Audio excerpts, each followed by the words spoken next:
Okay. Naitwa Taita wa Kiaya, kamgisha mtoto mdogo. Taita wa Kiaya. Rurenge ndani ya Ngara. Nazungumzia Kagera hiyo huko ndani. Ngara Rurenge pale. Taita wa Kiaya nazungumza sasa. Tarehe 31 ya mwezi wa kwanza mwaka 2026, mwaka mpya na mambo mapya.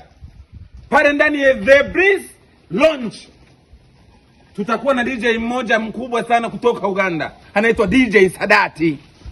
Yaani kuna ma DJ na waonaga, lakini DJ Sadati ndani ya tarehe 31 mwezi wa kwanza pale The Breeze Lounge atakuwa na kiwasha. Yaani sasa pale ndio unaposikia mix anaanza chuku.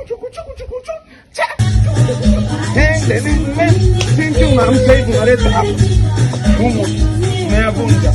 DJ Sadati. Yaani mnayavunja tu. Kutani hapo tarehe 31 mwezi wa kwanza. Ndani ya The Breeze Lounge. DJ Sadati atakuwa na kiwasha. Nimezungumza Taita wa Kiaya. Nani wa kupinga? Wanangara Rurenge pale. Ngara Rurenge. Kutani hapo.